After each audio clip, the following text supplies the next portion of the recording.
Hello, my dear students. Now we are talking about the rank of matrix. Okay. हमने जो भी अभी तक कॉन्सेप्ट देखे हैं, जो भी हमने इतने सारे लेक्चर्स देखे हैं, उन सारे लेक्चर्स में रैंक फाइंड करना सबसे इम्पोर्टेंट टॉपिक हमारे सामने आता है, क्योंकि आगे के जो टॉपिक है जैसे नॉर्मल फॉर्म आता है, कैनोनिकल फॉर्म आता है, ये सारे रैंक से रिलेटेड ही है।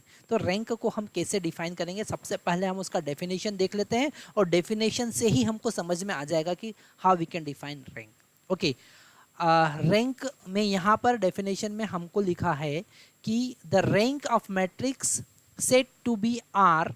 ठीक है, आर किसी भी मैट्रिक्स का रैंक होगा। इसे हम, जैसे कोई मैट्रिक्स ए है और इसका रैंक हमने आर लिखा है, तो हम लिख सकते हैं इसको रो ए। क्या लिख सकते हैं? रो ए इक्वल टू आर। इसका मतलब है rank of matrix, rank of matrix. तो कभी भी आपके पास में अगर मैट्रिक्स से रिलेटेड क्वेश्चन आते हैं तो आप उसको रो ए से लिख सकते हैं या आर से भी डिनोट कर सकते हैं। अब ये रैंक है क्या, तो यहाँ पर फर्स्ट पॉइंट लिखा है it has at least one non zero minor of order R. ठीक है, आपने उसको मैक्सिमम प्लेस पर 0 0 0 0 कन्वर्ट किया और सबसे छोटा माइनर जो आया है, माइनर का मतलब हम समझते हैं। ठीक है, माइनर जो सबसे छोटा आया है जो कि नॉन ज़ीरो है, अगर उसको सॉल्व करते हैं तो ज़ीरो नहीं आता है, तो उसका जो ऑर्डर होगा वो होगा हमारा रैंक। ओके, जो ऑर्डर होगा वो रैंक होगा। जैसे कि हमारे पास में एक मैट्रिक्स है ए इक्वल टू, हमने लिखा 2 3 4 5 और यहाँ पे सब जगह 0 0 0। ठीक है, तो अगर हम इसके सारे माइनर फाइंड करेंगे तो ये वाला जो माइनर हमको दिख रहा है 2 3 4 5, ये नॉन ज़ीरो है। ये जो माइनर है इसे हम लिखेंगे m, ये इस ज़ीरो का माइनर है तो m33 का माइनर है ये। ओके, तो m33 का माइनर जो है नॉन ज़ीरो है। ये कैसा है? नॉन ज़ीरो है। तो इसका जो ऑर्डर है कितना है? 2 क्रॉस 2, मतलब कि 2। ऑर्डर कितना है? 2, तो इसका रैंक हो जाएगा 2। ओके, यहाँ पर सेकंड पॉइंट हमको ध्यान से समझना है, every minor of A of order higher than rank is zero. है ना, रैंक से बड़े माइनर, इस ए का जो भी माइनर जो उसके रैंक के ऑर्डर से बड़े ऑर्डर का होगा वो सारे ज़ीरो होना चाहिए, तो हम रैंक डिफाइन करेंगे। रैंक को और अच्छे से हम समझ जाएंगे अगर हम नॉर्मल फॉर्म को समझ लेते हैं तो नेक्स्ट कॉन्सेप्ट हम देखने वाले हैं normal form. So my dear students, अब हम बात करने वाले हैं नॉर्मल फॉर्म की। नॉर्मल फॉर्म क्या है जरा ध्यान से समझते हैं। By performing elementary transformation any non-zero matrix A can be reduced to one of the following form called normal form। या तो आपने उसको पूरा यूनिटी मैट्रिक्स में कन्वर्ट कर दिया, ठीक है, या एक फॉर्म है जिसमें फर्स्ट एलिमेंट जो होंगे वो यूनिटी होंगे और उसके बाकी के सारे एलिमेंट ज़ीरो होंगे, जो कॉलम है वो ज़ीरो होंगे। सेम एज इट इज़ अगर हमारे पास रो टाइप का मैट्रिक्स है जिसमें अपर मैट्रिक्स हमको मिल रहा है एक यूनिटी मैट्रिक्स और नीचे के सारे एलिमेंट हमारे पास में ज़ीरो मिल रहे हैं, या फिर हमारे पास में आई आर और बाकी रो और कॉलम 0 0 मिल रहे हैं, है ना। तो ये जो आई आर है यूनिटी मैट्रिक्स, ये है यूनिट मैट्रिक्स। क्या है? आई आर यूनिट मैट्रिक्स है ऑफ ऑर्डर आर। अगर हम किसी भी मैट्रिक्स को नॉर्मल फॉर्म में कन्वर्ट कर दें और हमको रैंक फाइंड करना है तो वो रैंक आर के बराबर होगा। यहाँ पर ये जो आर है जो भी इसका ऑर्डर होगा, यहाँ पर जो आर है जो इसका ऑर्डर होगा, यहाँ पर जो आर है इसका ऑर्डर होगा, यहाँ पर जो आर है इसका ऑर्डर होगा, वो उसका रैंक होगा, जिसे हम आर ए रो ए के बराबर भी लिख सकते हैं। न्यूमेरिकल करेंगे तो और अच्छे से हमको कॉन्सेप्ट समझ में आएंगे। अगर आपने किसी मैट्रिक को एलिमेंट्री ट्रांसफॉर्मेशन लगाकर, ठीक है, उसका इक्विवेलेंट यूनिटी मैट्रिक्स बनाया, ठीक है, तो उस यूनिटी मैट्रिक्स का जो ऑर्डर होगा वही उसका रैंक होगा। ओके, ये है सारे उसके नॉर्मल फॉर्म। ठीक है, अब हम कुछ एग्जाम्पल देखते हैं तो हमको सारे कॉन्सेप्ट और अच्छे से समझ में आ जाएंगे।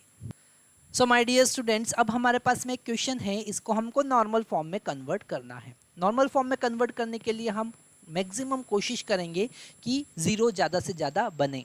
तो हम सबसे पहले इस 2 को और इस 3 को ज़ीरो में कन्वर्ट करने की कोशिश करेंगे। तो हम लिखेंगे R2 की जगह पर R2 माइनस, यहाँ पर 1 है तो इसमें 2 का मल्टीप्लाई करके R2 में सब्ट्रैक्ट कर देंगे, तो 2 का मल्टीप्लाई करके R2 में सब्ट्रैक्ट कर दिया। R1 में 2 का मल्टीप्लाई किया है और R2 से सब्ट्रैक्ट कर दिया। सेम एज इट इज हम लिखेंगे R3 की जगह पर R3 माइनस 3R1, मतलब कि इसमें फर्स्ट रो में हम 3 का मल्टीप्लाई करेंगे और थर्ड रो में से सब्ट्रैक्ट कर देंगे और वहाँ पर जो मिलेगा वो R3 की जगह पर लिख देंगे। तो हमको एक इक्विवेलेंट मैट्रिक्स मिला। इक्विवेलेंट मैट्रिक्स क्या मिला? ये फर्स्ट रो में तो हम कोई चेंज नहीं कर रहे हैं, तो 1 2 3 4, यहाँ पर ये हो जाएगा 0, ये हो जाएगा 1 माइनस 4, क्योंकि इसमें हम 2 का मल्टीप्लाई कर रहे हैं, ध्यान से समझना, इसमें हम 2 का मल्टीप्लाई कर रहे हैं और इसमें से सब्ट्रैक्ट कर रहे हैं, तो 1 minus 4 that is equal to minus 3। फिर 4 माइनस, इसमें 2 का मल्टीप्लाई कर रहे हैं तो 6 हो जाएगा, 4 माइनस 6 हमको मिलेगा माइनस 2। इसमें 2 का मल्टीप्लाई कर रहे हैं तो ये हो जाएगा 8, 3 माइनस 8 माइनस 5। ओके, इसको हम थोड़ा यहाँ पर लिख लेते हैं। सेम एज इट इज हम फर्स्ट रो में 3 का मल्टीप्लाई कर रहे हैं और थर्ड रो में से सब्ट्रैक्ट करते हैं। यहाँ पे 3 का मल्टीप्लाई करेंगे तो 1 into 3 that is equal to 3, 3 minus 3 0 हो जाएगा। ओके, अब हम क्या करेंगे, इस 2 में 3 का मल्टीप्लाई करेंगे तो कितना हो जाएगा 6, और 0 में से सब्ट्रैक्ट करेंगे तो यहाँ पर हमको मिलेगा माइनस 6। ओके, फिर 3 में 3 का मल्टीप्लाई करेंगे, इस 3 में 3 का मल्टीप्लाई किया दैट इज इक्वल टू 9, 5 में से सब्ट्रैक्ट करेंगे तो मिलेगा माइनस 4, 4 इंटू 3 12 हो जाएगा, 10 में से सब्ट्रैक्ट करेंगे तो minus 10 minus 12 that is equal to minus 22। तो ये हमको मिला उसका नया इक्विवेलेंट फॉर्म। ठीक है, हमने यहाँ पर 0 0 बना लिया। ठीक है, सेम एज इट इज अब हम ये जो फर्स्ट रो है इसके रिमेनिंग एलिमेंट को 0 बनाएंगे। ठीक है, बड़ा इंटरेस्टिंग हो जाएगा और बड़ा इजी भी हो जाएगा। तो हम यहाँ पर लिखेंगे, अब हमको लिखना है कि भैया C2 की जगह पर आप लिखो C2 minus 2 times of C1। इस फर्स्ट कॉलम में 2 का मल्टीप्लाई है तो बाकी सारे एलिमेंट में कोई चेंज ही नहीं होगा, क्योंकि ये तो 0 0 है, यहाँ पर 0 0 है, तो ये जो बाकी के एलिमेंट यहाँ पर हमको दिख रहे हैं, हम ये सारे एलिमेंट 0 0 0 कर देंगे। कैसे? C2 की जगह पर लिखो 2 टाइम्स ऑफ C1। ठीक है, C3 की जगह पर लिखो C3 minus 3 times of C1। भैया फर्स्ट कॉलम में 3 का मल्टीप्लाई करो, 3 का मल्टीप्लाई करो and it will be subtracted from this C3। Okay, same as it is C4 की जगह पर आप लिखो C4 minus this 4 times of C1। Okay, तो ये कन्वर्ट करने के बाद जो इक्विवेलेंट हमको मिलेगा, जो इक्विवेलेंट मैट्रिक्स हमको मिलेगा, वो इक्विवेलेंट मैट्रिक्स मिलेगा यहाँ पर 1, यहाँ 0, यहाँ 0, ये हो जाएगा 0 माइनस 3 माइनस 6, ये हो जाएगा 0, ये हो जाएगा माइनस 2 माइनस 4, ये हो जाएगा 0, ये हो जाएगा माइनस 5, ये हो जाएगा माइनस 22। तो हमने इसमें कन्वर्ट कर लिया। ओके, अब हमको क्या करना है, अब हमको इस सेकेंड एलिमेंट इस माइनस 3 को 1 बनाना है। क्या करना है, इसको 1 बनाना है, तो हम इसको डिवाइड कर देंगे माइनस 3 से। ठीक है, इस पूरी रो को हम माइनस 3 से डिवाइड कर देंगे, यहाँ पर 1 बना लेंगे और फिर से वही ऑपरेशन परफॉर्म करेंगे। तो जरा देखते हैं कैसे करेंगे। हम नेक्स्ट ऑपरेशन लिख रहे हैं R में करेंगे, तो R2 की जगह पर आपको लिखना है R2 डिवाइडेड बाय माइनस 3। तो इक्विवेलेंट मैट्रिक्स हमको क्या मिलेगा, यहाँ पर हम एक पार्टीशन बना लेते हैं ताकि हम कंफ्यूज नहीं हो। ओके, यहाँ से हम यहाँ पर आते हैं, इक्विवेलेंट मैट्रिक्स अब हमको मिलेगा क्या, ये तो 1, यहाँ 0, यहाँ 0, यहाँ 0, यहाँ पर भी 0, यहाँ पर भी 0 हमको मिलेगा, यहाँ पर मिल जाएगा 1। माइनस 2 डिवाइडेड बाई माइनस 3 हमको मिलेगा 2/3, माइनस 5 डिवाइडेड बाई माइनस 3 हमको मिलेगा 5/3। ओके, यहाँ पर हमारे पास माइनस 6 एज इट इज़ था, यहाँ पर माइनस 4 एज इट इज़ था, यहाँ पर माइनस 22 एज इट इज़ था। ठीक है, अब हमको यहाँ पर 0 बनाना है और यहाँ पर भी 0 बनाना है। तो हम डायरेक्टली ऑपरेशन परफॉर्म कर देते हैं। हम लिखेंगे कि आप R3 की जगह पर लिखो R3 plus 6 times of R1। Okay, तो ये 0 हो जाएगा, है ना। तो हम इसमें 6 का मल्टीप्लाई करेंगे और इसमें से सब्ट्रैक्ट कर देंगे। तो हमारे पास जो नया मैट्रिक्स बना वो क्या बनेगा, वो बनेगा ये 1 0 0 0 एज इट इज़, ये 0 0 भी एज इट इज़, ये 1, ये 2/3, ये 5/3 भी एज इट इज़। अब यहाँ पर फर्स्ट एलिमेंट 0 हो जाएगा क्योंकि इसमें 6 का मल्टीप्लाई करना है ना, इसमें 6 का मल्टीप्लाई करना है, इसमें ऐड करना है। अब यहाँ पर 6 का मल्टीप्लाई सेकंड, तो ये तो 0 हो गया। 6 का मल्टीप्लाई कर देंगे तो ये हो जाएगा 2/3 इंटू 6, तो ये कैंसिल होके यहाँ पर 4 बचेगा और ये 4 माइनस 4 कितना हो जाएगा, 0 हो जाएगा। ठीक है, इसमें हम मल्टीप्लाई करेंगे 6 का, तो ये 2 हो जाएगा। अल्टीमेट यहाँ पर हमको 10 मिलेगा। -22 में से सब्ट्रैक्ट करेंगे तो हमको मिलेगा ऐड करेंगे तो -12। ओके, ये हमको मिला। ठीक है, अब यहाँ पर -12 मिल गया है, तो अगर हम आगे के ऑपरेशन परफॉर्म करेंगे, यहाँ पर 1 मिल गया है, इनको भी हम 0 0 बना सकते हैं। इसमें 2/3 का मल्टीप्लाई करके इसमें सब्ट्रैक्ट करेंगे और इसमें 5/3 का मल्टीप्लाई करके सब्ट्रैक्ट कर देंगे, तो अल्टीमेट हमको मिलेगा। अब हम लिखेंगे C3 की जगह पर आपको लिखना है C3 minus 2/3 times of C1, okay sorry C2, और C4 की जगह पर आपको लिखना है C4 minus 5/3 times of C2। Okay, हम अब इस मैट्रिक्स को नेक्स्ट स्लाइड पर लेकर जाते हैं। तो हमारे पास में जो लास्ट मैट्रिक्स बना था वो हमने ये देखा था। अब हम यहाँ पर अगर ये जो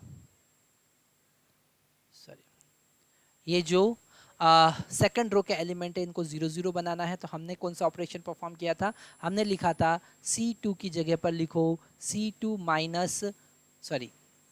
की जगह पर लिखना है, क्या लिखना है, C3 minus 2/3 times of C2, और C4 की जगह पर लिखना है C4 minus 5/3 times of C2। Okay, तो हमारे पास में जो नया मैट्रिक्स बना वो क्या बना, 1 0 0। ठीक है, थोड़ा सा नीचे लिख लेते हैं, 0 0, ये भी 0 था, ये भी 0 था, ये भी 0 था। ओके, यहाँ पर 1 मिला था, यहाँ पर 0। ठीक है, ये हमारे दो एलिमेंट 0 0 हो गए, और यहाँ पर 0 मिल चुका था, यहाँ पर -12 था। अब हमको कुछ भी नहीं करना है, लास्ट में हमको एक ऑपरेशन परफॉर्म करना है जिसमें हम लिखेंगे दिस C3 या R3 को हम डिवाइड कर देंगे -12 से, तो ये 1 हो जाएगा। तो हमारे पास में जो इक्विवेलेंट मैट्रिक्स अब मिलेगा वो मिलेगा 0 1 0 0 0 1 0 0 0 0 0 0 1, और लास्ट में एक ऑपरेशन और हम परफॉर्म करेंगे। वो ऑपरेशन होगा कि जो कॉलम C4 है, ठीक है, C3 और 4 को इंटरचेंज कर दो, तो C3 4 को इंटरचेंज कर दिया हमने, तो हमारे पास में जो फाइनल बना वो बना 1 0 0 0 1 0 0 0 1 0 0 0। तो इसको हम क्या लिख सकते हैं, ये I3 हो गया, इसको लिख सकते हैं I3 0, क्या लिख सकते हैं, I3 0। तो रैंक कितना हुआ, रैंक ऑफ ए, उसको हम डिनोट करते हैं रो ए से, उसका वैल्यू आ गया 3। ओके, तो यहाँ पर हमको ये कॉन्सेप्ट समझ में आया कि हम नॉर्मल फॉर्म से रैंक कैसे फाइंड कर सकते हैं। ठीक है, नॉर्मल फॉर्म से रैंक कैसे फाइंड कर सकते हैं, और नॉर्मल फॉर्म क्या होता है, रैंक क्या होता है। ठीक है, नेक्स्ट लेक्चर में हम नॉर्मल फॉर्म से रिलेटेड एक और इम्पोर्टेंट कॉन्सेप्ट देखेंगे कि उस किसी मैट्रिक्स को कैसे हम दो नॉन सिंगुलर मैट्रिक्स में कन्वर्ट कर सकते हैं, कैसे दो नॉन सिंगुलर मैट्रिक्स में कन्वर्ट कर सकते हैं और वहाँ से रैंक फाइंड कर सकते हैं। ओके, तो आगे के लेक्चर बिल्कुल भी मिस नहीं करना है। हमको मैट्रिक्स में इतने कॉन्सेप्ट समझ लेना है कि अगर गेट में कोई क्वेश्चन आता है तो उसको चुटकी में हम सॉल्व कर दें। Thank you very much.